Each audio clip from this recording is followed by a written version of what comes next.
There we are gonna get started with the Resistance Revival Chorus. Oh,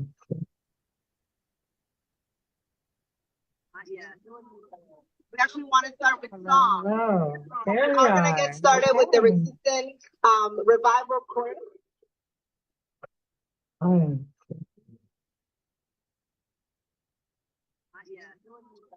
We actually want to start with song. hello. There we We're gonna get started with the Resistance Revival Chorus. Oh,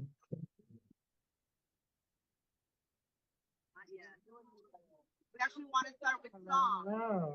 There we We're gonna get started with the Resistance Revival Chorus. Oh,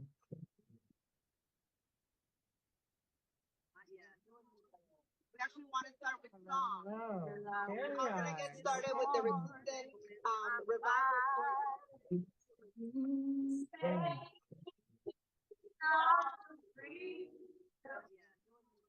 We actually want to start with song. There we We're gonna get started with the Resistance Revival Chorus.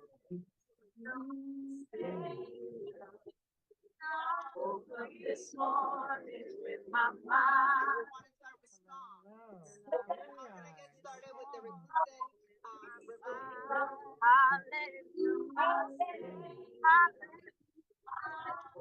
This morning with my mind. We want to start with song. We're gonna get started with the Resistance. Well, I'm walking and talking with my mind.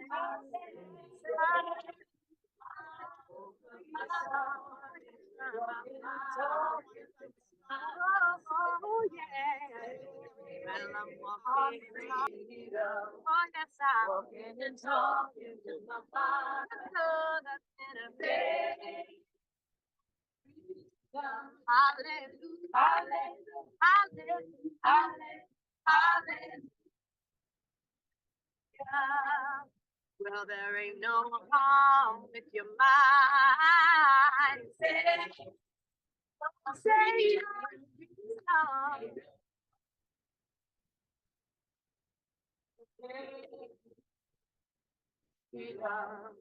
ain't no harm if your mind say,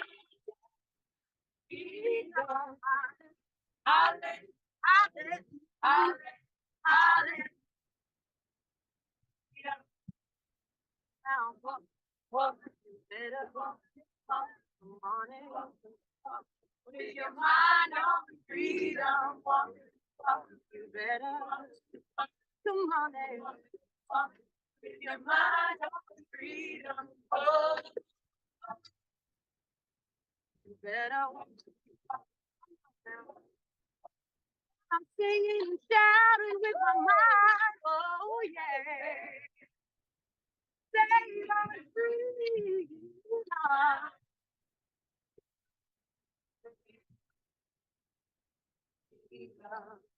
Singing and shouting with my mind, come on and let it say, freedom, hallelujah, hallelujah, hallelujah, hallelujah.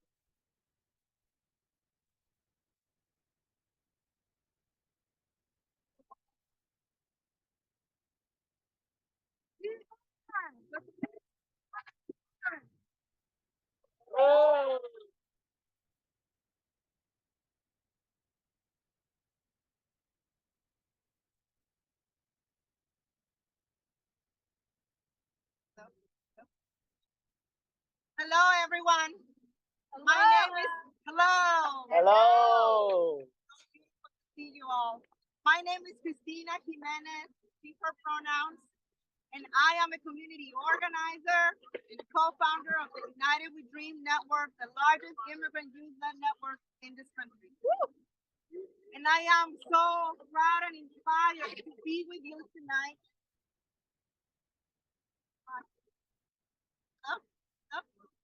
And I'm so proud and inspired to be with you tonight as an immigrant, as a Latina,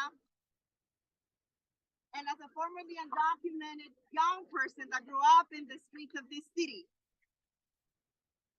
And it is because of that experience that I am here today with mothers and women and a global movement demanding for a permanent ceasefire.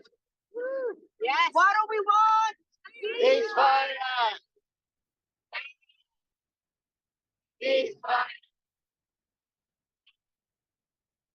I am one of over 2,000 women, leaders, and mothers that have signed a letter demanding that President Biden and Congress support a permanent ceasefire, the release of all hostages, and long-term peace.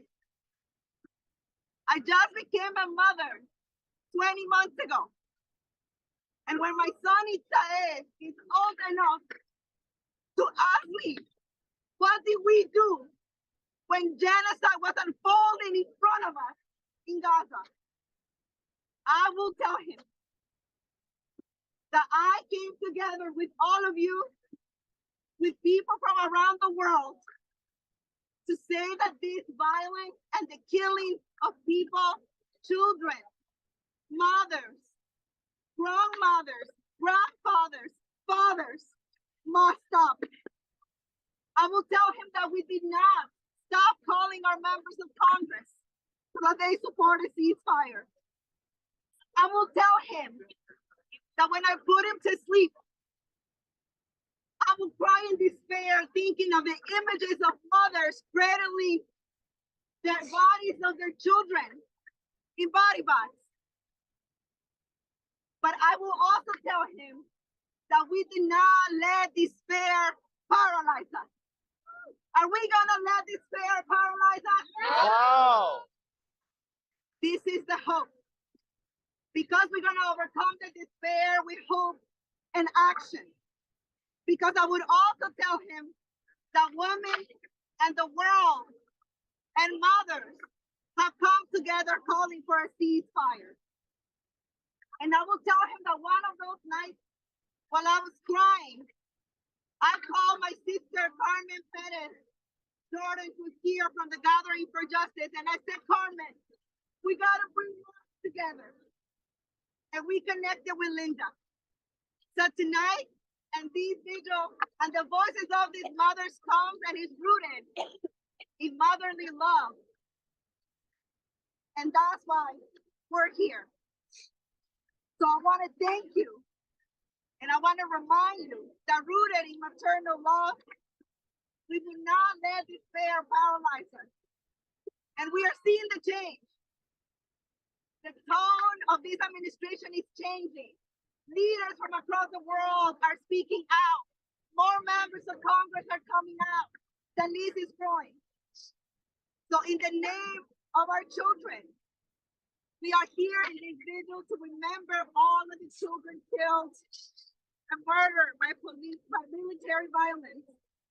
And in the name of my son, Isael, I invite you to reinvigorate our commitment to keep the work going so that we can have a peaceful future for all children, because they are all our children.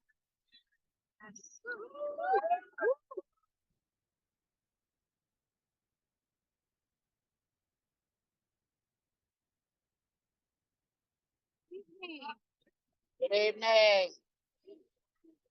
Jordan, and I am a proud Chicana feminist, human and civil rights leader, and executive director of the Gathering for Justice. But I'm also a proud sister of Linda Sarsour, who is my Palestinian, beautiful, loving. I do this work because I met this woman 14 years ago. And she brought me to a protest. And the people who were at the protest looked like my people. And there was a quote that she said to me from Leela Watson. She said, if you come here to help me, you're wasting your time. But if your liberation is bound with mine, then let us work with one another. And I've been committed to her liberation and my liberation ever since. And I stand here because I get to hug my children every night and hold them And I could not go by without using my voice and watch a genocide of 21,000 people. I could not watch children being killed. I am my son's voice. I am our children's voice. And so when Cristina called me and said, "What are we doing?" I was like, "Give me a second. I'm going to write a letter and tell me what you think." And we now have over 21,000 signatures. And we need all of you to sign on because it's going to be us mothers. You know, I was in Palestine in 2014 and I went through the checkpoints and I was in the open air prisons and I met with Palestinians who were so loving and forgiving. You know, I walk around angry every single day for what happens to my people in this country. As a Chicana, my land has been stolen too. We were deported under these acts like the Repatriation Act and Operation West Act that they could take our land and then make us foreigners and call us immigrants. But I'm not going to allow that to happen anymore. So I'm proud to be here with all of you. And I wanted to do this business with my sister because I need to mourn. I need to cry. I am suffering in silence. I'm expected to lead an organization and carry on every single day. We are watching children under. I cannot function that way. I cannot.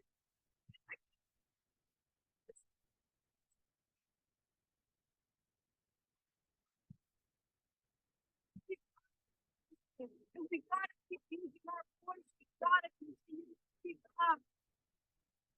Because 10 years ago, 5 years ago, 2 years ago, they were saying we were crazy.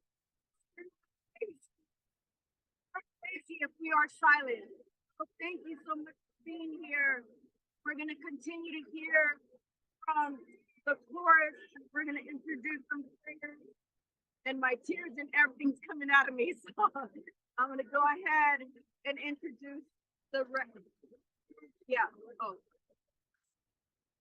I'm going to introduce Rabbi Vera, who is with Rabbis for Ceasefire, who's been a major supporter and sister in our work. Thank you. Good evening, everyone. I'm so sorry. Good evening, everyone. Good evening. I am really so sorry that we have to be here yet another time praying for this fire. Pray for the end of this horror. I'm going to say a short prayer and then Nixon remarks. In my Jewish tradition, when someone dies, we say Zikrono Levracha. May that person's memory be for a blessing. So we say to a mourner, to give that person comfort, may you remember the war you have enjoyed, just these loved ones. Is it we do that when we're talking about thousands upon thousands of dead, thousands of people, thousands of lives, thousands of talents and potential. Instead of just to pray, what we can do is honor them. We mourn and honor memories of every Israeli and Palestinian who has been killed in this most recent manifestation of a long-standing conflict that began well before October 7th. Each precious life is a work unto itself. As the death toll in Gaza rises and grows more massive, and the numbers of dead children rise to levels that are even beyond unbearable. We call for a political solution, and we pray to the God who created all of us to give wisdom to our leaders, to let them see that this is not the way to go. Police point to him. Not use a sword upon your brother. Memories people that will be a blessing for those who love them, and may we honor their memories by working for lasting peace and justice. On October 7th, I took down the Hamas attack on Israel.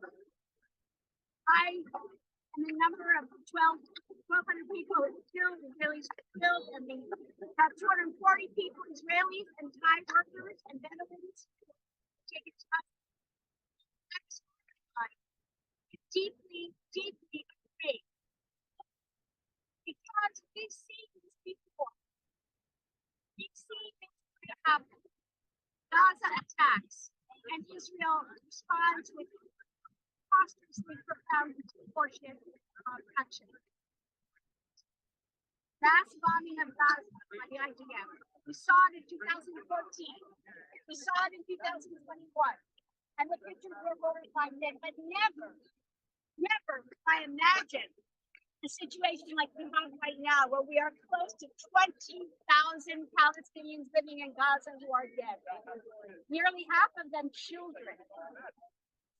Think about it. 20,000 people, half of them children, killed in what is a mindless and stupid and fruitless enterprise. Israel says they're going to eradicate Hamas. It's not a possibility. It's an illusion. And they're trying to destroy and make Gaza unlivable. And already they're articulating plans for the resettlement of Gaza after they have moved everybody off of the land and cleaned the land and essentially committed a genocide. The rabbis in my tradition understood the futility of answering violence with violence. They took the line from our Torah that you should punish an eye for an eye and a tooth for a tooth, and they said, this is not what this can possibly mean. God does not mean this. So the rabbis, in their wisdom, decided that what was really meant here was a repayment, some kind of monetary compensation, because they couldn't fathom how a world could work if everyone returned the violence with more violence and then more violence and then more violence. But they thought we should go for a non-physical, for a diplomatic solution, and the same is true for us today. What would they say to this point? They said that the temple was destroyed because of baseless hatred. See, that's enough. What would be destroyed as a result of this war? What more important thing than the temple could possibly be destroyed? It's unimaginable. We need to stop it. And I'm very proud to be on Rabbis for Ceasefire, who are trying our best to call attention in every part of this city and the state, country. I'd like to close with another blessing, using the same line from my tradition. Memory is a blessing. Our collective memories are what shape us and are the foundations of community and identity. They include trauma as well as joy, coexistence as well as hostility. 2 months after a trauma, which will be inscribed in the collective memory of Israel, we pray, I pray, that the hearts of those people suffering trauma will allow their trauma to be balanced by an acknowledgement, a recognition, and compassion for the ongoing trauma that is happening right now, every minute of every day. May they create instead collective memories, coexistence, of recognition that we are all children of the same God, and may we find it soon and speedily in our days a ceasefire. Thank you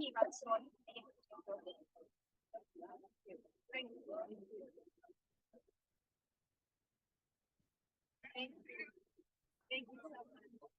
We're now going to bring up Reverend Amanda from Middle Church Collegiate.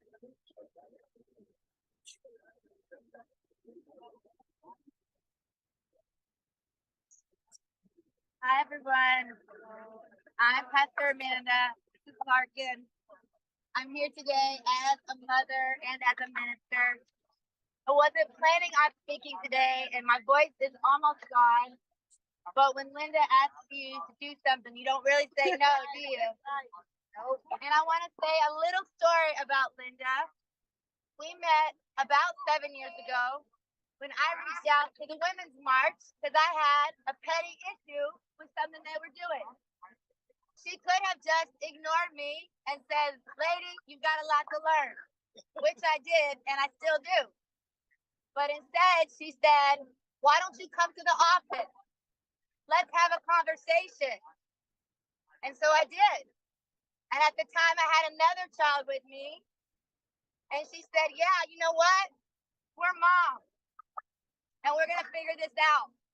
We're human. And we've got to be with each other, talk to each other to get through this. And ever since that moment, I've known that Linda is what's up.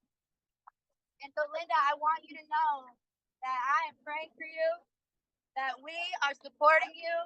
We are lifting you up in this moment. And all of our siblings in Gaza, all of our Palestinian siblings, we are holding you all. Friends, if we cannot come together in this moment for our children, what hope do we have? If we cannot come together for our children, what hope do we have? We have each other, and we are here. And let us not forget the strength of this moment. I want to ask you now if you have the name of a child who has been a casualty of this genocide, or a child who is being held hostage, to bring them forward. Just speak it out loud. And we may be doing this later, but just say their name out loud now. And I also want you to think of a mother figure in your life. Who is a mother figure who inspires you in this work? And share that person with someone here. Because those ancestors and those mother figures are also going to sustain us in this work. The final thing I'll say is that as a Christian, it baffles me that the world, the Christians all across the world, are going to worship on Christmas Day this brown Jewish Palestinian baby without making the connection to what is happening right now. Friends, Jesus is in the rubble. And we need to not be silent as Jesus himself, who is also inside of all of us, as love is being killed. Let us not forget that always the interconnected ills of white supremacy and racism and militarism are at play. And may we sustain one another as we continue with whatever way we feel led, whether it be prayers or song or dance or protest or coming out in a whatever this thing is called. May we continue in all the ways to be champions of our children and champions of peace. Thank you.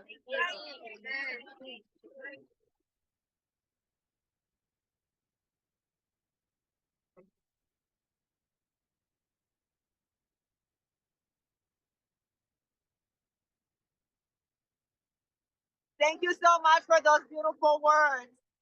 Now I want to invite our sister Linda Sortur, community organizer, freedom fighter, executive director of Empower Change. Linda?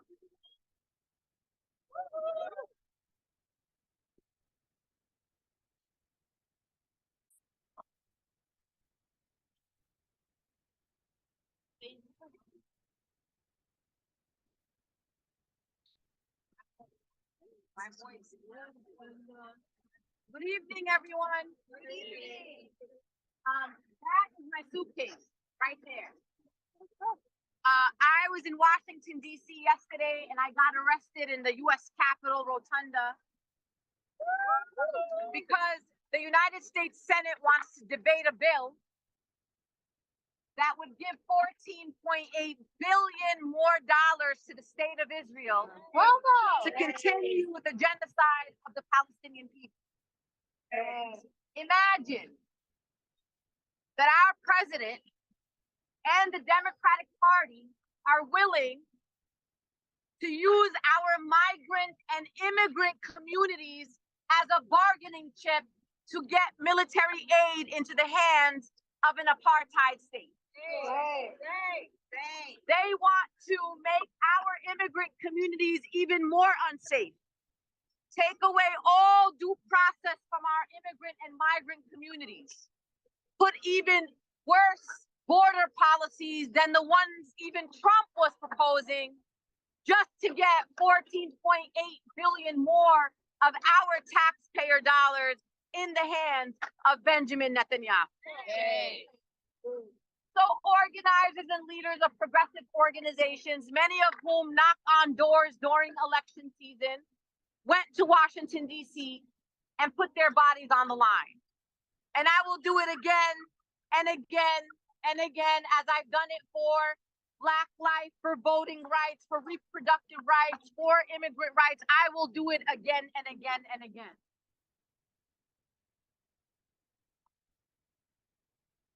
Sisters and brothers, I am in a very different part of my life. I'm not the same person that you all knew many years ago, and this genocide has changed me and many people forever. And everything that I do is for the children. I don't know how you can be a basic, decent human being and see babies and children crying for their parents. Orphan children. Do you understand how many orphans there are right now in Gaza? And in fact, many of those children that you see may have been orphans before this genocide today. Many of those men that you see in Gaza who are pulling children out of the rubble, they themselves are also orphans. The UNICEF director said that Gaza is a graveyard for children. I just want you to imagine a graveyard for children. Carmen, I'm going to need you to hold this because I want to read something from my phone. I heard somebody read this and it's kept me up at night ever since I heard this woman recite this poem. And this is about the children of Gaza. Write my name on my leg, mama. Use the black permanent marker with the ink that doesn't bleed. If it gets wet, the one that doesn't melt if it's exposed to heat. Write my name on my leg, mama. Make the lines thick and clear. Add your special flourishes so I can take comfort in seeing my mama's handwriting when I go to sleep. Write my name on my leg, mama, and on the legs of my sisters and brothers. This way we will belong together. This way we will be known as your children. Write my name on my leg, mama, and please write your name and Baba's name on your legs too, so we will be remembered as a family. Write my name on my leg, mama. Don't add any numbers, like when I was born or the address of our home. I don't want the world to list me as a number. I have a name, and I am not a number. Write my name on my leg, mama. When the bombs hit our house, when the walls crush our skulls and bones, our legs will tell our story, how there was nowhere for us to run. This is a poem by a woman named Zaina Azam. And many of you know that the children of Gaza, when they are in those hospitals, you see these words that are on their legs. Because when they are pulled out of the rubble and their parents are no longer with them, they want to be named. And we cannot forget about the children of Gaza. Sisters and brothers, every shrapnel that kills a child, every bomb and every missile that is dropped is paid by us as Americans. It is our taxpayer dollars that are also complicit in the children of Gaza, the families, the mothers, and the fathers of Gaza. I don't know how many more bodies. I don't know how many more children. I don't know what the magic number is for this country or for the state of Israel to once and for all say, enough is enough. A lot of people ask me, they say, Sister Linda, we come to the rally. We come outside, we come here, we came to this vigil, but what does that do? We are not stopping this genocide. We are not changing anything. And I want to tell you a story. Every time you ask yourself that question, every time you try to decide whether you want to come outside. During the Vietnam War, there was a man that stood outside the White House every single day for the entire duration of the Vietnam War. And a journalist saw him the first day, and he came back the fourth day, and the week later, and 2 weeks later, and 3 weeks later. And finally, he went up to the man and said, "What are you doing? Why do you think that you standing here with your candle is going to change something?" And he said, "I come every day here to oppose the war and the unjust war that is happening in Vietnam. And I don't come here because I think that me standing here is going to change the people with power. I come here every day so that they don't change me. So when you come outside every day and you hear that there's a rally or there's a vigil or there's a place for you to use your body or your voice, remember that you are reaffirming your own humanity. Because this country wants to take that away from us. As Americans, those children in Gaza pick up a shrapnel that says, "Made in the USA." And they wonder what we're doing here as Americans. And Carmen said this, and so did Christina. One day our grandchildren and great-grandchildren will say, "Where were you when they were slaughtering the children of Gaza?" And you will be able to look your child in the eye, your grandchild, your great-grandchild, and say, "I was not silent. I used my voice. I called my member of Congress. I spoke to my boss. I didn't go to work on the day of global strikes." That is what we are going to be able to tell the next generation. We are actually doing a very hard job here. And it may not seem that way in the context of what we're seeing in Gaza. We are protecting and preserving the very little of humanity that is left in this world. Every single day, and I will say this, many of you know, there has been many atrocities that have happened in this world. Darfur, Rwanda, the Holocaust, Bosnia, the Cambodian genocide, enslavement, the extermination of indigenous people of the Americas. We could sit here for probably a week and name all the horror that has happened in this world. But the one thing we can't say about the other atrocities is that we were not watching them 24 hours a day, 7 days a week, in real time on live stream. You could say I didn't know much about the Cambodian genocide or the Bosnian genocide, but you will never, and no one in this world will ever say, "I did not know what was happening in Gaza." You cannot say, if someone asks you a decade from now, "What were you doing?" You can't say, "I didn't know much about it." Right. I didn't see the horrific images of children who were amputated. I did not see the children running through the hospital looking for their parents. I did not see the men with flip-flops who do not have any equipment pulling people out of rubble with their bare hands. You cannot say you didn't see that. You cannot say that you did not see Christians slaughtered in one of the most historic churches in the world.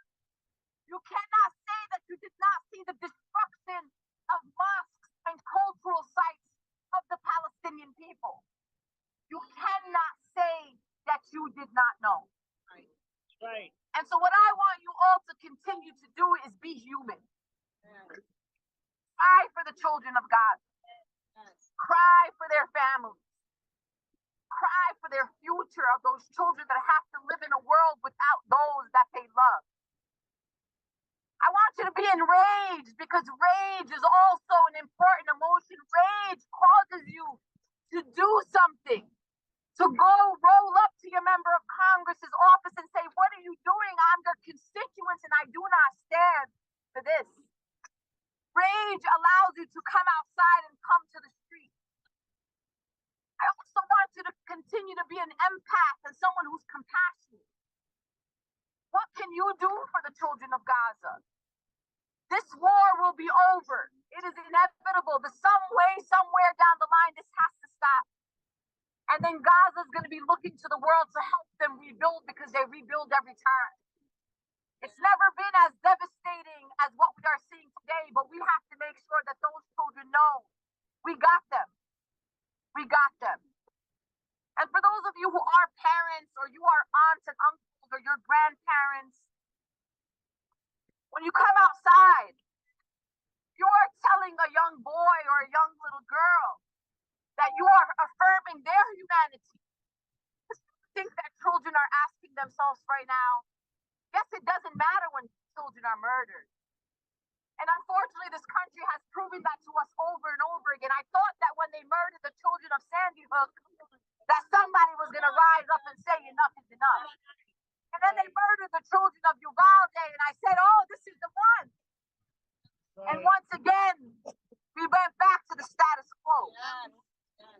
And so when we turn our backs on children, it's not just the children who were murdered in Uvalde or the children of Sandy Hook or Samir Rice or the children of Gaza. We send a message to our living children that if something were to happen, that their lives too don't matter. So continue to affirm the humanity of the children of Gaza, because by extension, you affirm the value of all children. And you tell that is a way when you love on the children of Gaza and you want better for the children of Gaza and you want to protect the children of Gaza, you are telling your own children in your life that you love them and that they deserve to live and that they deserve joy.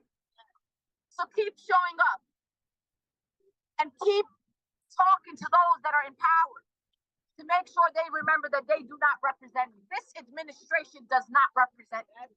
That's right. The New York City delegation in New York, except for one, maybe two people in the New York City congressional delegation that supports a ceasefire. Roll up on Hakeem Jeffries. Roll up on Dan Goldman. There's a lot of people. Yvette Clark, you all need to roll up on Yvette Clark. Grace May. Shame on her. Shame. You saw the destruction of Haiti and the destruction of a beautiful land, of a liberated land. And what happened to those children and the way the world turned their backs on them and the way the Red Cross turned their backs on the people of Haiti. Shame on Yvette Clark. Stand up as a woman of color who understands struggle, who comes from a land that has struggled for freedom and liberation. Stand with the Palestinian people. Hakeem Jeffries, you are from Brooklyn. Man of color who also understands the struggle. All we're asking you to do the basic. I'm not even asking you to free Palestine. I'm saying end the genocide. Pray for a ceasefire. You're the minority leader, and we know that you have power. But we also know that your pockets are full of AIPAC money. Just like the pockets of Ricky Torres. Any member of Congress who's not calling for a ceasefire, and I challenge you, and I want you to challenge me if I'm wrong. OpenSecrets.com. That's the website. That's the website where you could tell if your member of Congress takes pharmaceutical industry money, fossil fuel industry money, or money from pro-Israel lobby. I promise you, 100%, I put my name on this, my reputation on the line, that any member of Congress who's not calling for a ceasefire, it is because they are not willing to give up pro-Israel lobby money. And so, we got a lot of work to do in 2024, and I know people don't want to hear this, and I'm going to end with this, because this is another thing that I'm going to do for the children of Gaza. I will not, in the work that I do across this country, and I run a signature civic engagement campaign across the country every election season called My Muslim Vote. And not a single Muslim in America will put their name or vote on anyone who did not at least do the basics of calling for a ceasefire. Because if you can't call for a ceasefire and you can't say something as basic as put the guns down and the bombs down, then you are not to be trusted in leadership in this country. And as you continue to fight, and I know many of you here are people that are always outside, I learned something new from Joe Biden, because Joe Biden teaches me a lot about civic engagement and how democracy works, or does it work? Apparently, you could bypass congressional approval so you could sell an arms deal of 14,000 tank shells to the state of Israel during an act of genocide.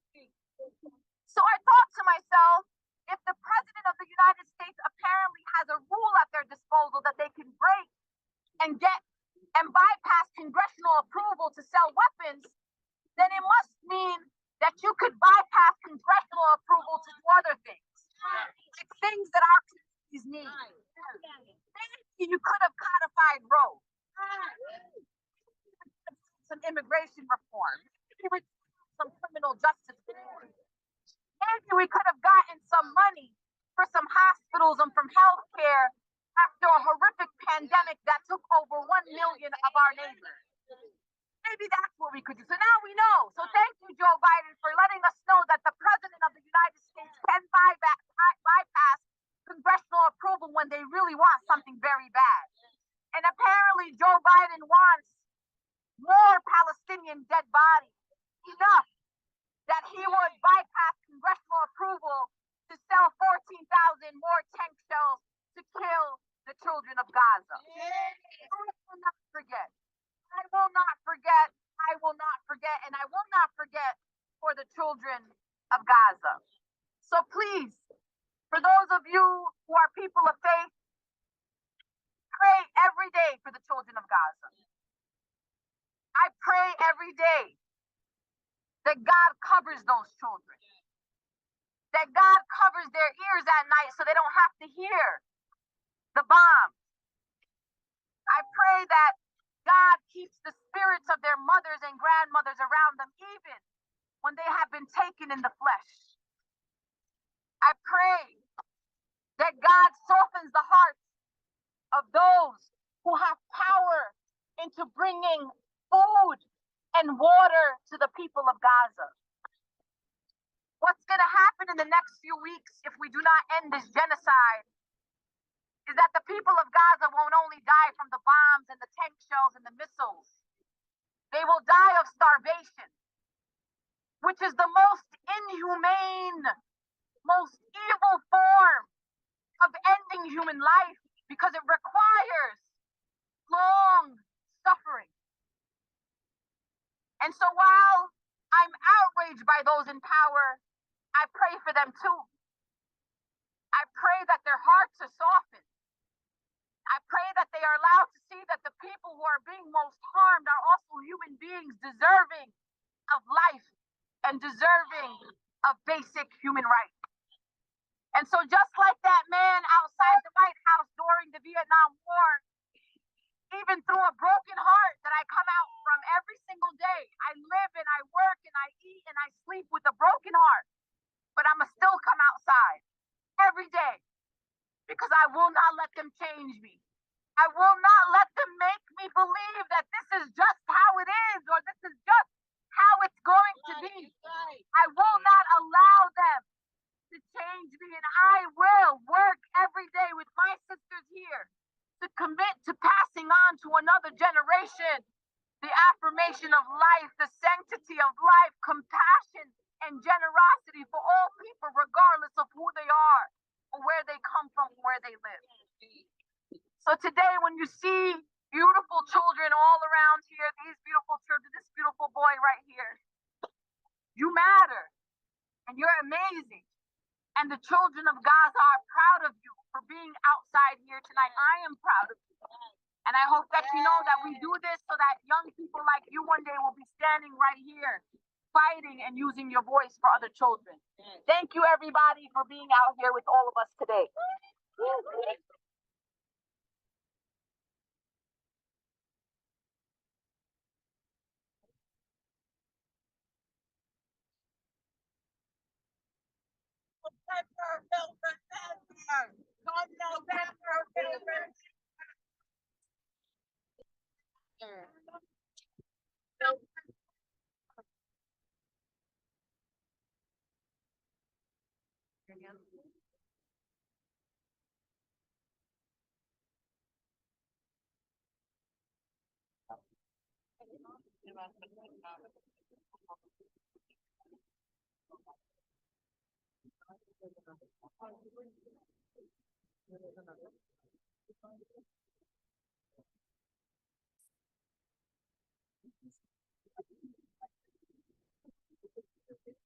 We're going to be singing two songs. The first song is called When There's Light in the Soul. The lyrics are up. If you want to sing along, please do. The song we're going to sing is called Ain't Gonna Let Nobody.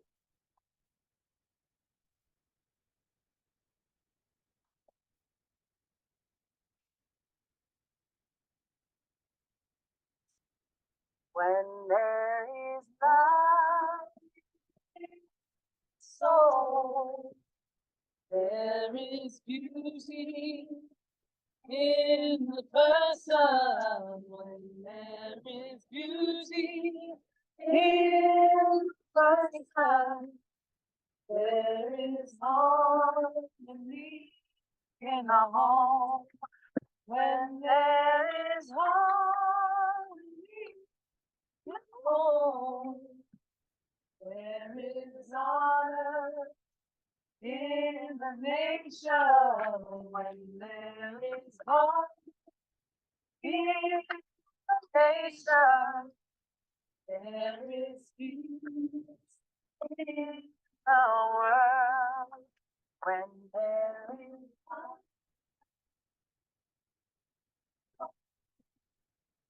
there is beauty in the person. When there is beauty in the person, there is hope in the home. When there is hope, there is honor in the nation. In the nation, there is peace. Now one more time. When there is light, there is beauty in the person. There is beauty in the person. There is harmony in the home. When there is harmony, there is harmony in the nation. When there is harmony in the nation, there is peace. There is peace.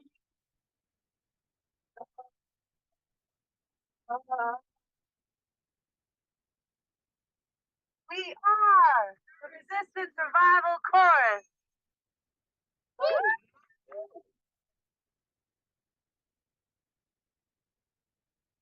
Ain't gonna let nobody turn me around, turn me around, turn me around, turn me around. Cause I'm marching up to freedom land. Ain't gonna let no hatred turn me around, turn me around, turn me around. Oh, turn me around, I'm gonna keep on walking, keep on walking. land. Ain't gonna let hypocrisy turn me around, turn me around, turn me around.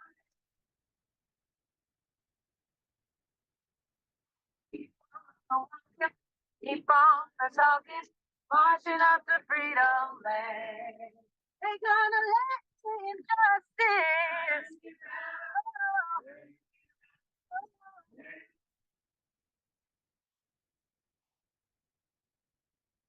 Gonna keep on walking, keep on talking, marching up to freedom land. Ain't gonna let racism turn me around. Ain't gonna let racism turn me around. Gonna keep on walking, keep on talking, marching up to freedom land. Ain't gonna let nobody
in the name of our children, as women and mothers deeply pained by the ongoing violence, we write to you with a plea echoing the mothers who have stood up for justice before us in South Africa, Argentina, Liberia, and every corner of the world.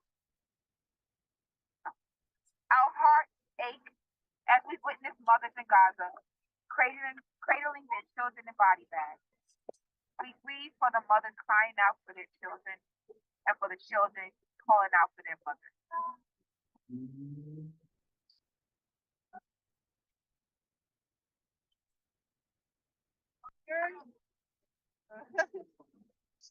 While your administration has pledged unwavering and unconditional support for Israel's military actions in Gaza, it's imperative to also recognize the profound humanitarian crisis.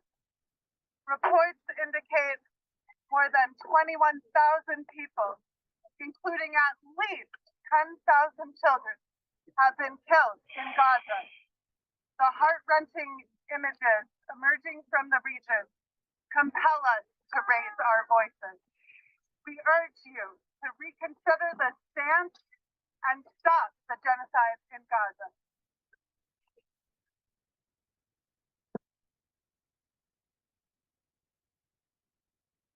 In response to this crisis, we demand immediate U.S. government action to enforce a ceasefire. Furthermore, we call for an end to the allocation of our tax dollars.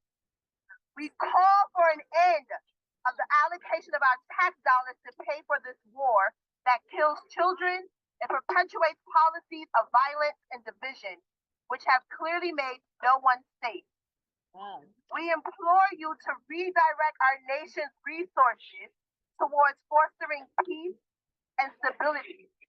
Our tax dollars should fund initiatives that build bridges, not deepen divides.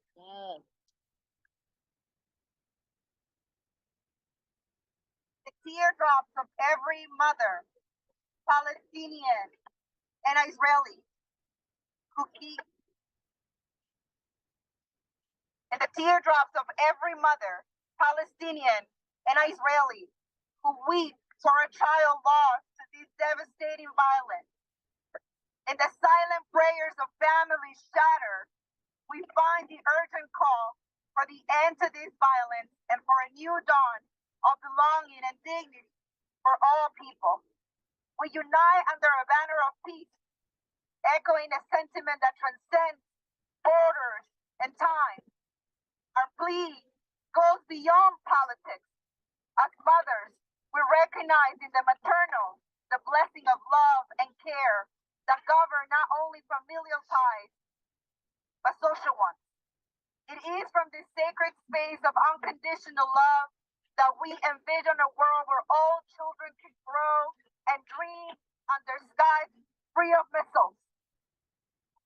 Our maternal instinct compels us not just to dream, but to act towards making this vision a reality for all of our children. Amen.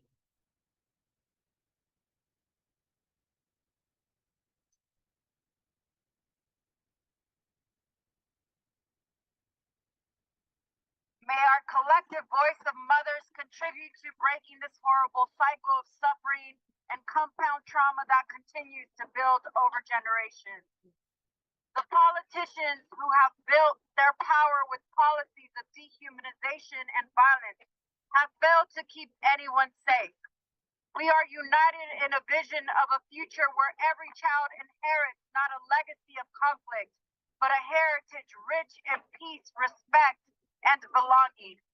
This vision is our call to action, urging leaders and communities alike to embrace a path of compassion and understanding for the sake of our children and their future. In closing, we urge you to act decisively, embrace a permanent ceasefire, commit to facilitating dialogue for the release of all hostages, and invest in peace-building measures.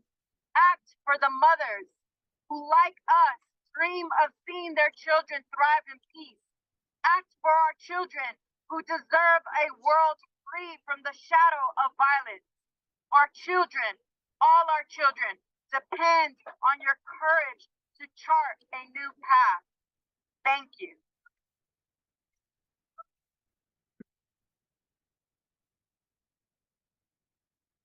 Okay, we will be singing one more song and everyone can join us.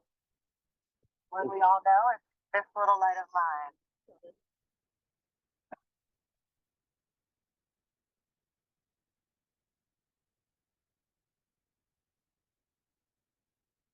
This little light of mine, I'm gonna let it shine. This little light of mine, let it shine. This little light of mine, I'm gonna let it shine. Let it shine. Let it shine for Palestine. Everywhere I go, I'm gonna let it shine. Everywhere I go,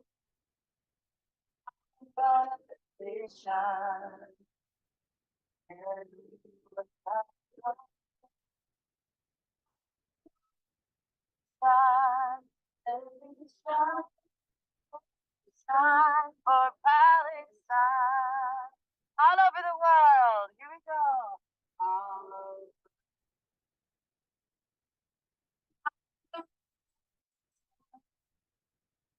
All over the world, I'm gonna let it shine. All over the world, I'm gonna let it shine. Let it shine.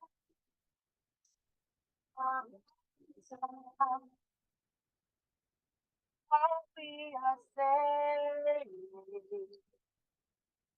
is give peace a chance. Can I hear y'all sing that? Here we go. All we are saying is give peace a chance. Yeah. All we are saying peace again. One more time. All we are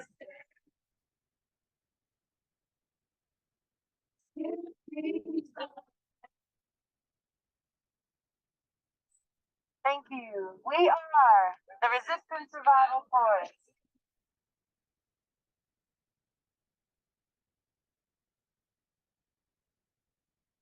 We want to thank all of you for coming out tonight and for joining us in this vigil of calling for a ceasefire and remembrance.